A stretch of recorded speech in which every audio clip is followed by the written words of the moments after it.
This is Bruce Friedman of Adult Site Broker, and welcome to Adult Site Broker Talk, where each week we interview one of the movers and shakers of the adult industry, and we give you a tip on buying and selling websites.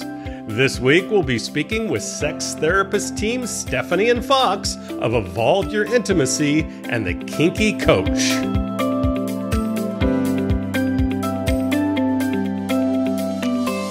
ASB Cash, the affiliate program for Adult Site Broker, would like to announce we've doubled our affiliate payouts. That's right.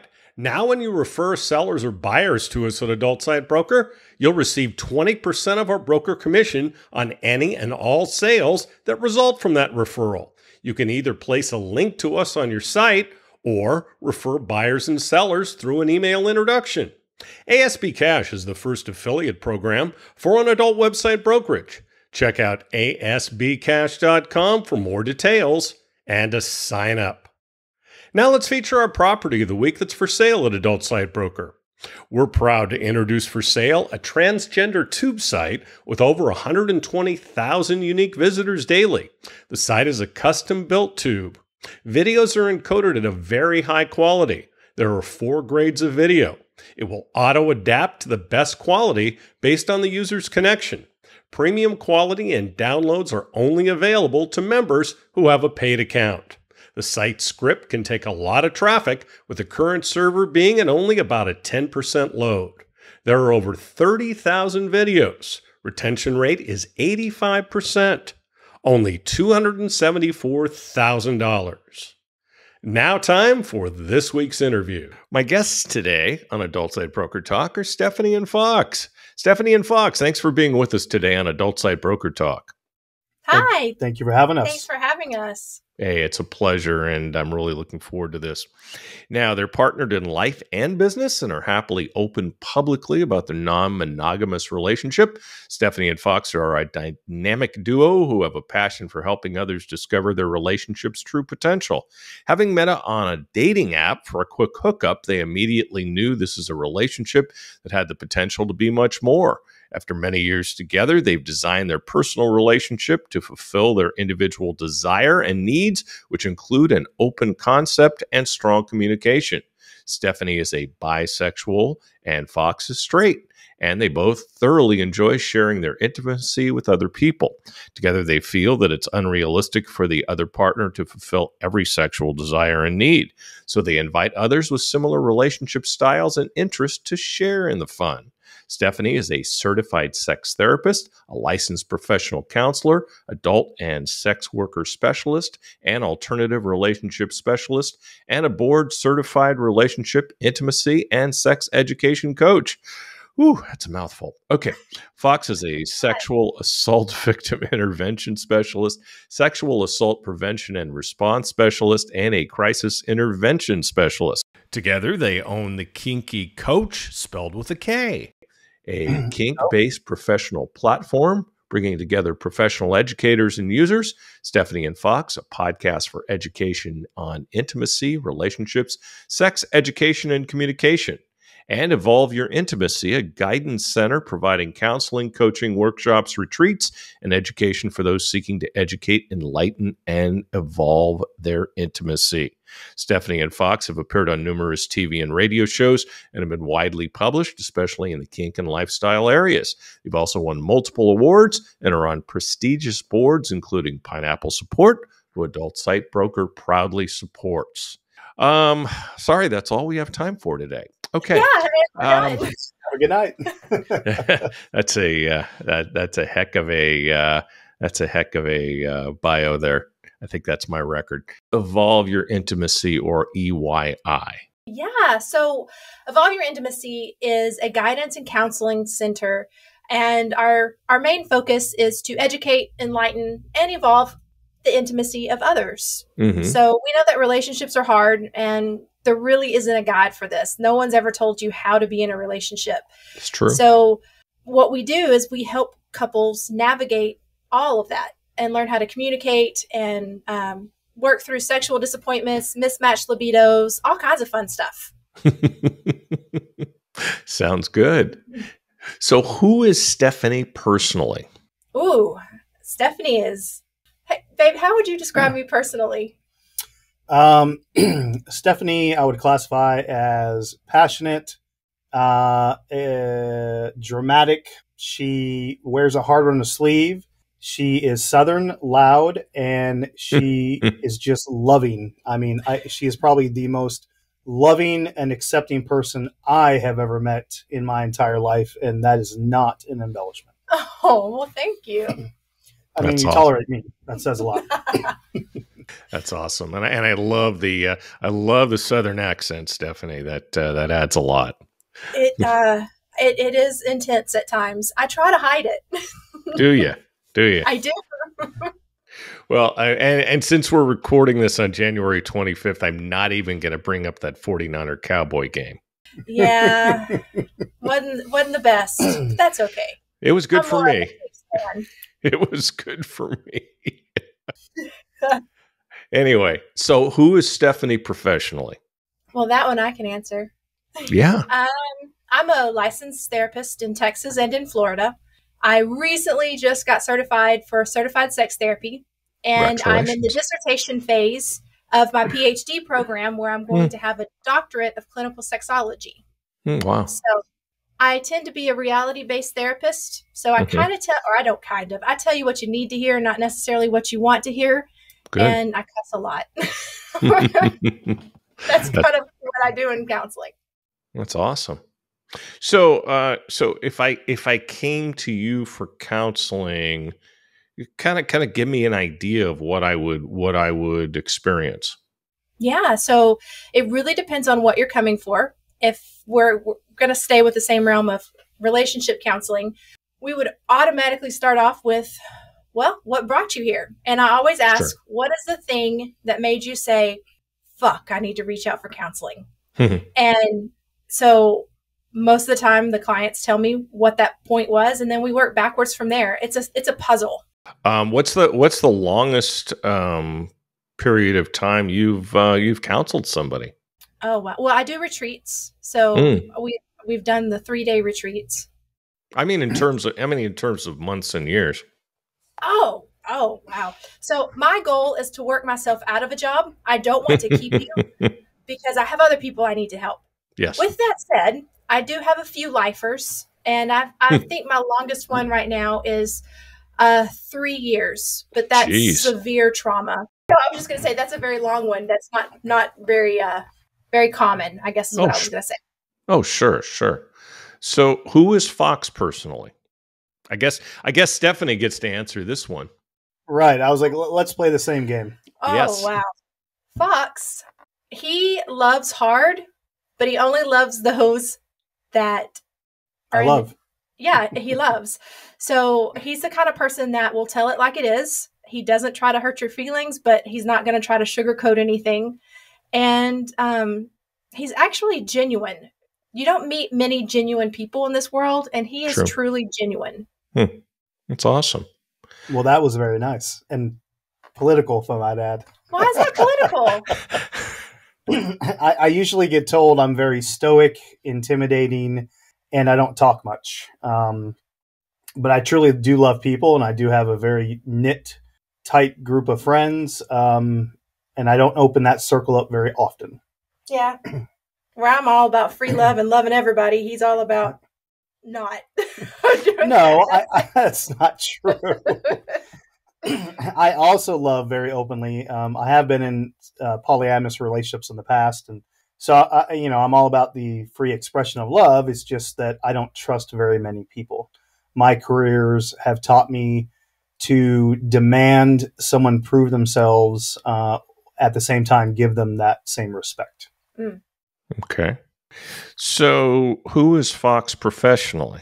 So I'm medically retired military. I just retired as federal law enforcement it 2 or 3 years ago now? 3 years ago. And that led me into my work with Stephanie. So I'm also a relationship, intimacy, and sex education coach as well. And then I also teach skydiving on the side. I moonlight as a skydiving coach. Wow. Oh, How is that? Go ahead, Stephanie. Sorry. I was just going to say, oh, yeah. And part of Stephanie is she skydives too. So how skydiving? Tell me about that. So a lot of people hear that term and they freak out and say, "Oh, I'm jumping Yes. out of a plane." And I'm like, "Well, technically, you don't jump; you fall. Yes. You fall on a curve, so you don't get sick to your stomach. And when you're up there, it's bliss. It's like yoga or meditation because you have nothing to think about but making sure that you survive and land safely. Yes. In the meantime, you are with some extraordinary people. Skydiving is very much like the alternative lifestyle, where it doesn't matter how much money you make, who you are, even really what your name is. Everyone is out there for one purpose only, and everyone, for the most part, has the utmost respect for each other, and we all are just one big family. Wow. I'm way too much of a pussy to do that. Too afraid of death. So tell me the story about how the two of you met. Okay, I'm going to tell my short version, and then she's going to say she's going to tell you the right one. So, okay, we both had just got out of relationships. Mine, I think, longer than hers. I'm less of the slut here. Just going to put that out there. And I say we met on Tinder. We were both just trying to hook up. And after the first date, I realized, oh, she's attractive. She has intelligence. She's street smart. Maybe I should not fuck this one. Maybe I should hold out a little bit and see where it takes me. That's my story. Yeah, and I say we met on Bumble. Either way, we met on a dating app. Yes, we were both looking to just hook up, but he wouldn't give it up. So he made me wait 6 weeks. Oh my God. Yeah, it was terrible. So I was trying all the way. Slutty Stephanie was out there. Wow. Yeah, it must have been disappointing for you, Stephanie, being on a hookup app and not getting it. That must have really sucked. It did, but it was worth the wait. I mean, I stuck around a little bit longer. Indeed. Do you two do coaching and therapy together, by the way? So we do. It's two different companies. Yeah. One is Stephanie's counseling service, which is Beautiful Beginnings Counseling. And then we have Evolve Your Intimacy, which also has therapists and board certified coaches. But that is a coaching platform. Okay. So that you're in together. Okay. So what's the difference between coaching and therapy? Well, so in coaching, the coach helps a person achieve like a specific goal. And they decide that it's person per person. Everybody that comes into coaching has something that they want to achieve. On the other hand, a therapist really helps the people deal with the problems and difficulties that they face in their life. And it's just very deep and internal level, where coaching is kind of superficial. Coaches get to be friends. Therapists get to be professionals. We also don't have as many CEUs, which is nice. And we don't spend the same amount of money to get that LPC or therapist title like we do as a board certified coach. Yeah. Spend a lot of money on these licenses. Yeah, I guess. Mm-hmm. What are the expectations between coaching and therapy? How are they different? Sure. So I want to say the expectation is relatively the same.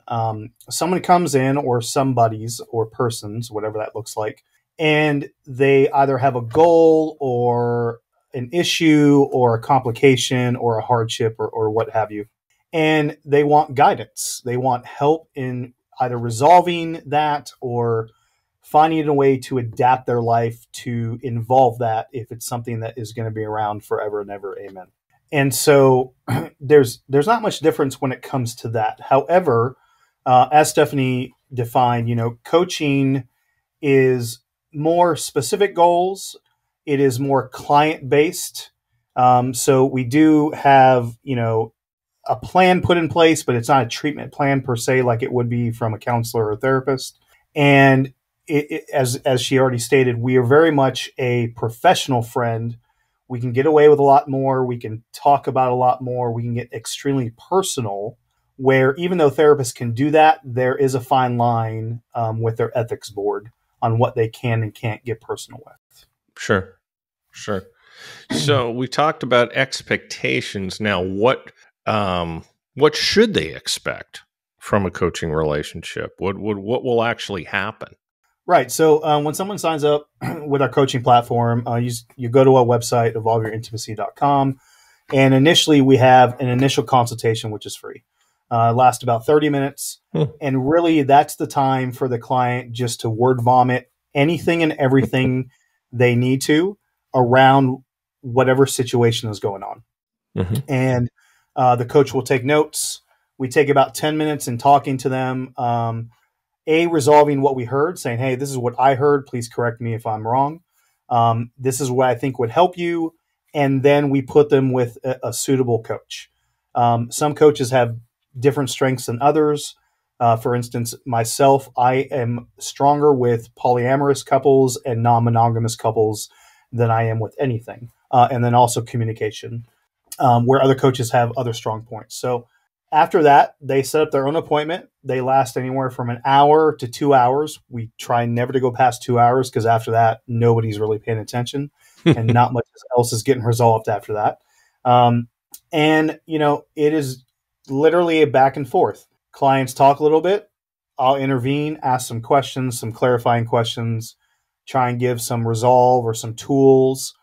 And that's pretty much what a session looks like. And then we repeat and repeat and repeat until the client feels, hey, I have all the tools in my tool bag that I feel are necessary. And then we tell them, look, you've graduated from us. You don't need us anymore.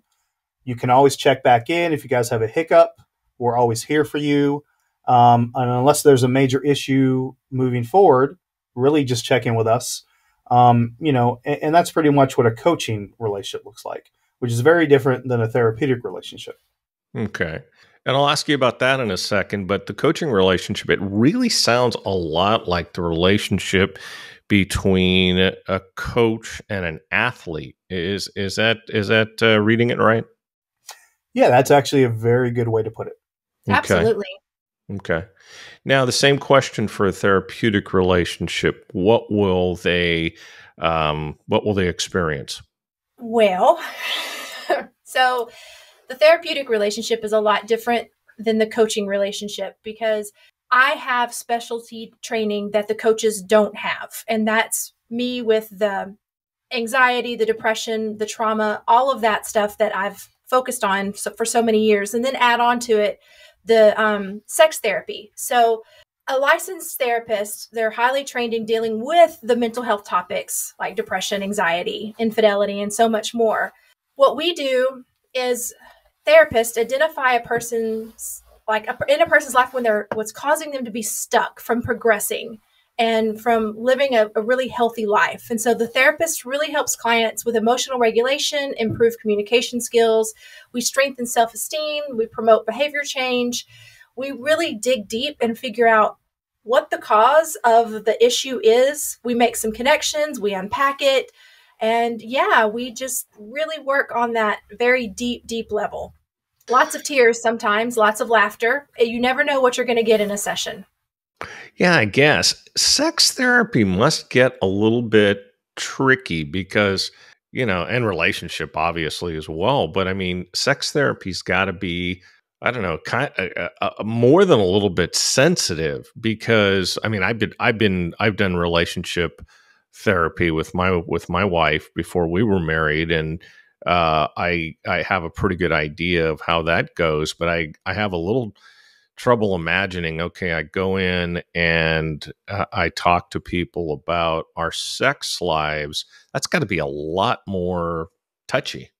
It can be, absolutely. But at the same time, the people coming in have been living with this for so long that they finally got the courage to say, I can't do this anymore and I need help.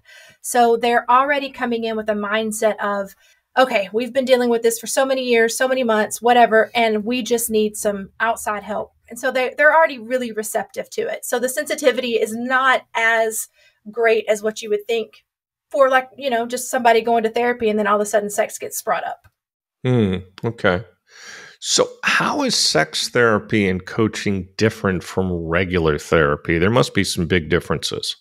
Yeah, so there is. So, and correct me if I'm wrong, hun. So, a sex therapist is also a licensed mental health professional, but they have an extensive education and training within sex therapy. So, topics like sexual function, lack of desire, mixed match libidos, intimacy, infidelity, all the way to, past sexual trauma, maybe childhood trauma, erectile disappointments, painful intercourse, how to have healthy sex. Communication is also very much a big thing involved with that. Did I miss anything, hun? No, you didn't. Yeah. We spend a lot of hours focused on sex. Sex has been my focus, for the last 3 years now? Mm-hmm. Yeah. All things sex, good, bad, and ugly. It's been my focus for 64 years, so. I agree with that. Now, see, I study sexology. Now, I love to have sex, and I've been doing that for quite a while, but the study of sex, I've been engrossed in for about 3 years. Solid. Oh. No Okay. breaks. You've mentioned, Fox, you've mentioned mixed matched libidos a few times. Talk about that issue. How prevalent is it, and how do you fix it? Okay, so I'm going to do my best, and then I'm going to let Stephanie definitely chime in, because this is really her thing. But I have been learning along the way. So to my understanding, mixed match libidos, a lot of people take that personally because one partner or more partners, depending on what your relationship, status looks like, is either a lot more highly sexual than the other or others. And then of course the opposite. And a lot of people tend to take that personally, like, well, It has to do with me. Right. So for instance, if I woke up tomorrow and for whatever reason I am now hypersexual, where let's say, Stephanie is hyposexual, I may look at my wife and go, well, it's my fault, or I'm not attractive enough, or I'm not trying hard enough, or she's bored with me, or she's cheating on me, or, or, and there's a bunch of ors. Mm-hmm. When the true issue behind that commonly, I actually don't like the word normal, commonly is either miscommunication. It's something within the person's body, so the chemical makeup, their body's behaving differently, age. Yeah. Or, again, communication. I mean, communication is huge when it comes to mixed match libidos, because sometimes the person doesn't even know what's happening with them. They just know that they are not lacking sex in the same pattern or frequency that they used to. Go ahead, because I see you looking I see you're looking at me like, oh, but there's more. Oh, but there's more. Also, part of mismatched libidos is there could be something that a client is hanging on to from 20 years ago. And once we get down and we start breaking down all of their brakes and their accelerators and all of that fun stuff that Emily Nagoski talks about, it might come out that, at one point you said that I looked terrible in this lingerie, and I've held that on. I've held that forever. And now I don't ever want to wear lingerie, and I never want to have sex again because of what you said 20 years ago. And that can come as a shock to some people. The partners are like, what? Where did that come from? And so really diving deep and trying to figure out what the base of it is. There's always a root to it, unless there's something hormonal or there is something medically wrong. I always tell the very first thing I ask is, have you been to your doctor and have you had your hormones tested? Have you had your testosterone tested? What are we working with those levels? Because as we age, those levels decrease, and that's a real thing. And that can really cause mismatched libidos. But if it's all on the up and up and everybody's healthy, okay from the doctor, then we start digging deep. And, if they can't overcome this, then we get to look at different styles of relationships. What can we do to help you guys overcome this and stay as a couple or a throuple or whatever the dynamics are? You mentioned you guys have mentioned communications a lot, which obviously that's huge when we're talking about relationships. How many issues that you have people present to you have to do with nothing more than communications? I would say 80%, Hmm. if not more. Okay. Okay. Can I say this? We are not taught how to communicate. We weren't taught that in school. We weren't taught that. Most of us weren't taught that from our parents. And we don't have healthy relationships to model our new or our existing relationships after. The templates suck. Yep. Hollywood templates suck. Your parents probably weren't the best, but here we are just trying to make it. So no one really has that template to go off of. That's why therapy, even if it's a coach or anything, is so awesome for any couple, because we provide you with that narrative, that language, those skills that you weren't taught ever. Yeah. Yeah. They don't have school for relationships, do they?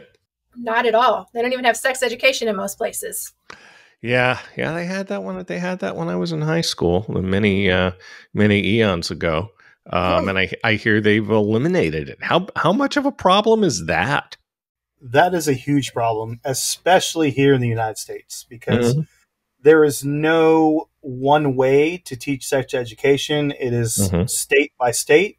And depending on your geographical location, depends on what type of sex education you get. And in some states, sex education is a mere sentence of don't have sex until you're married because it's a sin. End quote, end sex education. You've now been taught. So refrain, use abstinence until you're married, and then only use sex for procreation. Yeah. It's absolutely terrible.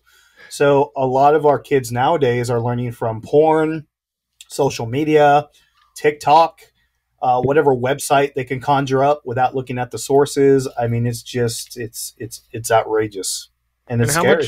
How much of a problem is that for the adults that these people become? Well, they have unrealistic unrealistic expectations. Wow, I can talk. Of what sex is. So if you're raised on Hollywood porn and you think that's sex, well, that's completely unrealistic. And so they're going to have lots of disappointments when they're starting to have sex, and it doesn't look like that. The woman doesn't sound like that. He's not having just mind-blowing, life-altering sex every single time. And so people get confused, and they really... Man, those unrealistic expectations can kick you in the ass, and then you get into a relationship, and you expect one thing, and that's not going to happen. Yeah, yeah. And you also mentioned porn. Now, we're obviously very, very porn positive on this podcast, and I broker websites in the adult space. You folks are very much a part of the adult industry and the kink community. But how much of a problem is it when young people watch porn and expect that that's kind of the way things are? And again, I'm not looking to bash porn, because there's enough people doing that for us. But absolutely. How much of that is a problem? Well, considering I was on Playboy for a short time, I'm going to let Stephanie answer that. But it can be a problem if they don't know what they're properly looking at. Well, if they get a hold of ethical porn, that is more realistic. They're going to see bodies that look like theirs. They're going to see maybe some more jiggle in some of the stomachs or little butts, and so they're not perfect. They're going to see vulvas of all shapes, colors, sizes, and, they're not looking for that porno perfect pussy is what I like to call it. But so it just really depends on the type of porn they're exposed to. Yeah, if it's the ethical porn and we've got some really good variations and representation, then I don't see anything wrong with that. Yeah. But it's when we get into that unrealistic Hollywood, and I call it Hollywood porn, that and that's what we were all raised on. Porn, yeah.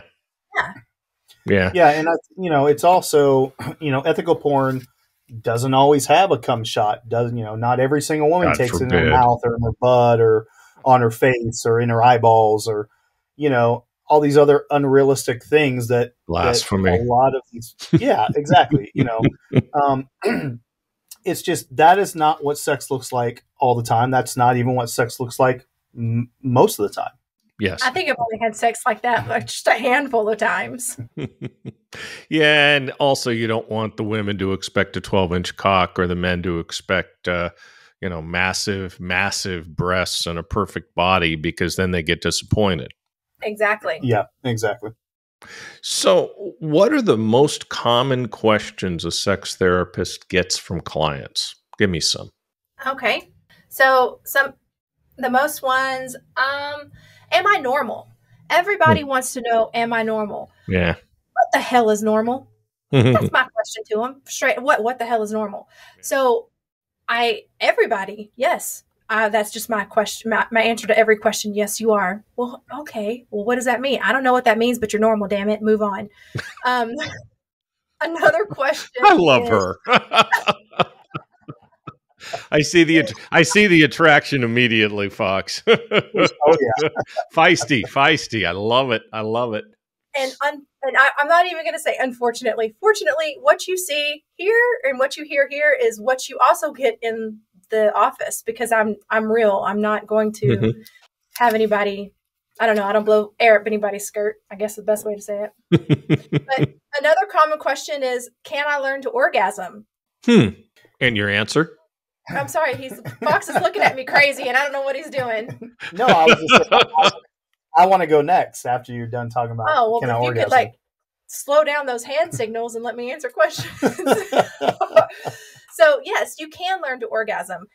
Now, is the orgasm going to look the way you expect it to look?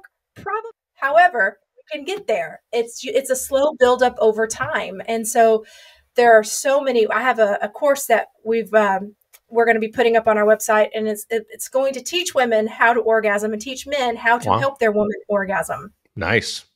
Yeah. Oh, that's just so important too, that both sides are looking out for the other. Oh yeah. Yeah, 100%. So another one we get, this is from men and women, is what's the average penis size? Is mine too small, too big, too thick, too skinny? Is anyone going to appreciate it? Am I going to be able to give someone pleasure with this thing? And it's, what's good for the goose may not be good for the gander, and vice versa. It's true. Not every woman or man wants a 12-inch penis. Oh, I can tell you. Yeah. I have one prior military buddy that was 11 and a half inches, and the blood flow issue he had was outrageous, and he could only stay hard for about 15 minutes. Oh, God. We're taught as kids, or I was taught as a kid, back in the late 70s, size matters. It means everything. Okay. You say that. And then since I've gotten to the world of sex, I can tell you that, does size matter to a certain extent? Okay, sure. Does it mean because you're smaller than the average person that you can't provide pleasure? Okay, no.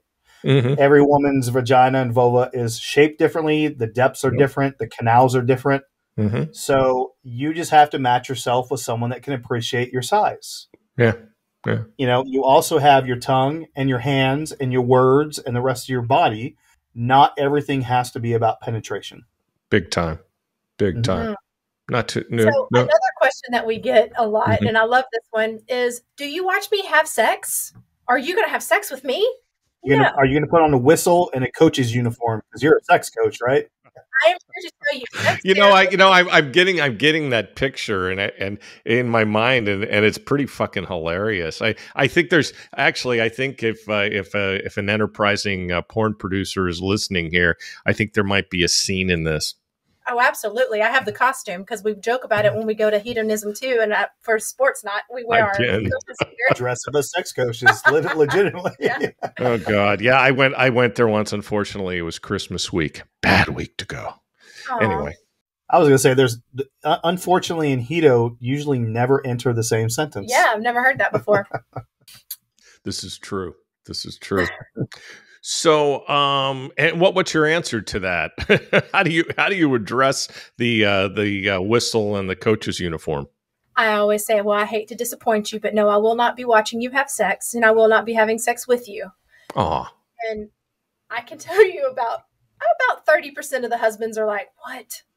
Or, some of the wives, I'm going to say 30% of the people are like, what? I'm like, okay, well, I don't tell her about half of the emails that we get. Ask one, always requesting Stephanie, and I'm like, well, that's the way it should be anyway. But B, with that actual same question, hey, does this mean you're coming to our house? No, it does not. Love it. Love it. So is sex therapy and coaching mainly for non-monogamous people? So no, absolutely not. It's for it's not even just for couples. It's for any person or persons, couple, whatever that looks like, that, either A, wants to jump ahead, because we have a lot of young couples now that come to us right out the gate. Good. They just started dating, or they're talking about marriage, and they come to us and say, okay, we don't want to screw anything up, so here we are. And there's no real underlying issue. It's just maintenance. Yeah. Yeah. You want to get it right. Right, exactly. And then it's just for anyone that feels that they may need guidance, advice, or they have an ailment or an issue or a concern. So really, it's for anybody. Non-monogamy or monogamy has nothing to do with whether you should come to sex therapy or coaching or not. Okay. I would like to add to that as well. It's definitely for individuals. So I have a handful of male clients right now who are struggling with micro penises, and they just don't feel like they'll be able to perform, or they're struggling with different areas of their anatomy.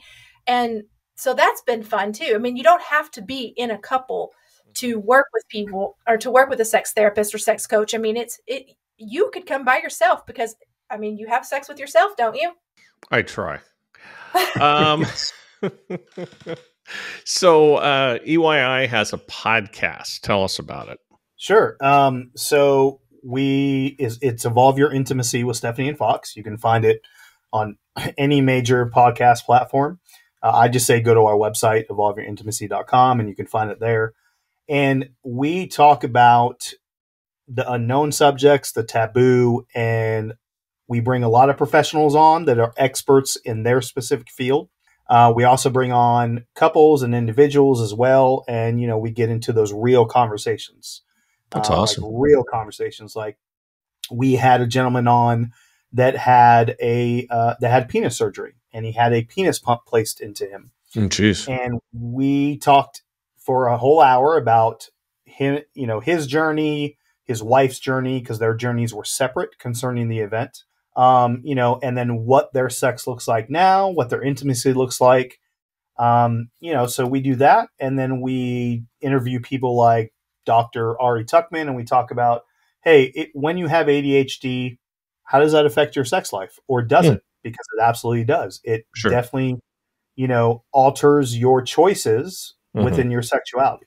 Yeah. So we talk about pretty much everything. And then, of course, every now and then we talk about our own personal sex life. But that's few and far in between, but there are some episodes in there. Yeah, that's true. That's awesome. Sounds exciting. So what's in the future for EYI? Well, so much. We have workshops. We have a coaching platform that has got to be built. It's being built. It's built. It's just not live yet. We have workshops. We have self-study courses, self-help. There's so much. What our goal is to help people find a common language and talk about sex, but also to remove the shame and stigma. Sure. Because coming from Texas, the South, sex is just not a common subject around here. And if it is, well, just bless your heart. You just need to go to church. It's really our goal. That's so true. Yeah. So our main goal is just to have an all-encompassing, platform that, and it's built into our name, that truly helps people evolve their intimacy, whatever that looks like to them, under any dynamic period. Absolutely.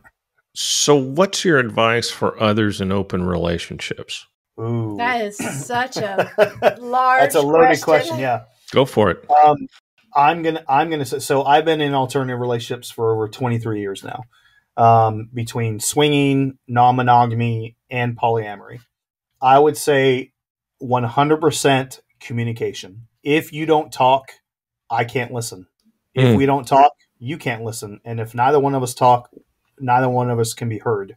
Yeah. And therefore we can't understand each other. Yeah. You know, communication it's a very scary thing for many. Yeah. People fear judgment. They fear the reaction, you know, and they fear being chastised. Yeah.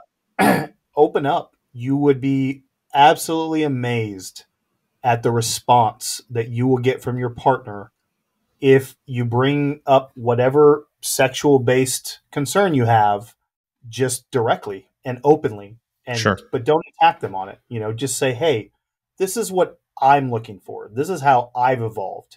Do you want to jump on this train with me? And just have that honest and true conversation. I want to add to that. Of course. I always add. I want to give permission to anybody and everybody who's listening right now that want to do something different in their relationship. I want to give you permission to do it. You get to design your relationship any way you want it. It doesn't matter what society says, religion says, your mom says, your aunt says. It doesn't matter. This is your relationship. And as of today, I'm giving you permission to begin marriage number 2, relationship number 2, and use all the information that you have and all the pain, the memories, the good, bad, the ugly from before this today, and use all of that to create it however you want it to look. It's yours to design, and I give you permission to design your relationship. Nice. Nice. Yeah, I mean, there really are no rules, right? There shouldn't be. There shouldn't be, but there are. Yeah. You know, Well, society has rules, but my point is, I mean, there was a time where there wasn't anywhere where gay people could get married. Now there is. But I mean, the norms, they're really more norms, they're not rules. But if you're in a relationship, you really don't have rules, right? You have boundaries, and those should be negotiated within the dynamic of the throuple couple individual. You know, I think maybe if we're talking on rules, the only rule should be love, or care, whatever that looks like to you. Because, you know, not everyone in a relationship is in love, and that's fine. Mm-hmm. If you're trying to benefit the relationship and not just yourself, you're going to go very, very far. Yeah. You know, Stephanie said something. Actually, I think she typed something just the other day, and I never even thought about this, and I was like, this is truly amazing. You know, when clients come to us, we don't treat the client. We treat the situation. Yeah. And that's what we go after. And we tell them that. Yeah. You know, you're the client, but really our client is whatever situation you've put in front of us. The relationship. Yeah, the relationship or the dynamic of what you're trying to resolve. Especially, you know, because we do have some individuals that come to us as well. That's what we're treating. And that's what we're providing guidance for. It's not for you as a person, because you're biased and you're going to have certain wants versus needs, and they may not be positive for you or whatever relationship that you're in. And we're going to be honest about that. Fantastic, guys. I was really looking forward to this, and now I know why. Stephanie and Fox, I'd like to thank you once again for being our guests today on Adult Site Broker Talk, and I hope we'll have a chance to do it again really soon. Absolutely. We appreciate it. Thank you. Thank you. My broker tip today is part 1 on how to buy a site. The first question to ask yourself is, what kind of site would you like to buy? Would you like a tube site, a cam site, a dating site, a membership site, a social media site, or something else? If you want to buy a membership site, what type of site do you want and what niche? There are literally hundreds of niches and many sub-niches. For instance, let's say you want to buy a gay site. Under gay, there's bears or mature, bareback, Asian, Latino, amateur, bi, black, Euro, and fetish, along with many fetishes under that classification. Plus, there's hardcore, jocks, porn stars, solo, trans, twinks, and uniforms. Straight has even more sub-niches. I can't tell you how many people contact me and just say, I want to buy a site, or I want to buy a pay site. I obviously need more information than that. How you make this decision should be based on these factors. What interests you? What you enjoy should definitely play a part in what you buy. If you like men and want to make money on a straight site, that's probably a really bad idea. Same thing if you're straight and want to buy a gay site. So what you like plays a part. What's your budget? This is something you need to establish at the very beginning. Not only do you need to know what it is you're working with, but some classifications of sites are more expensive than others. For instance, if you want to buy a campsite with any traffic or revenue at all, you're going to need a lot of money. In fact, to buy any established and successful site, it's going to be really expensive. If you buy a site that's pretty much just a platform without traffic or sales, you'll need a huge investment to build it up. In that case, it might actually be as good or better just to start your own site. That way you get exactly what it is you're looking for. We'll talk about this subject more next week. And next week we'll be speaking with Ivan of Alt Erotic. And that's it for this week's Adult Site Broker Talk. I'd once again like to thank my guests, Stephanie and Fox. Talk to you again next week on Adult Site Broker Talk. I'm Bruce Friedman.